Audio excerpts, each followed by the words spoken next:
First of all, I would like to thank from the bottom of my heart Rosalia Calco for sharing with me her special palabok. Talaga nasarapan ako sa palabok niya. So, I asked her to teach me how to cook the palabok.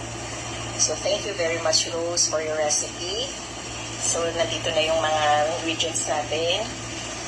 Chicken. Whole chicken siya, pinakuluan. Tapos, i-mince siya. Mas masarap kasi kung whole chicken ang gagamitin natin yung fresh talaga. And then, shrimp.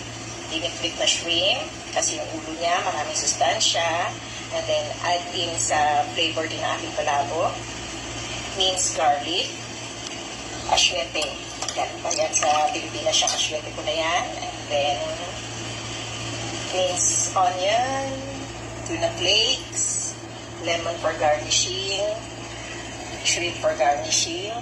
Hard-boiled egg for garnishing. And then, nandyan yung ating mga seasoning, magic syrup, chicken cubes, black pepper, patis.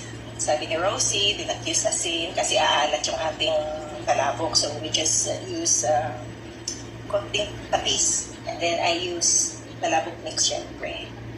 Ayan yung asyete ko. And then, the lemon for garnishing. Ayan yung chicken broth niya, yung pinagpakuluan natin. Save it, at saka sasabaw namin siya. So, yan na siya. Medyo maraming ingredients, pero masarap naman. Have a wonderful day, guys. Thank you for watching.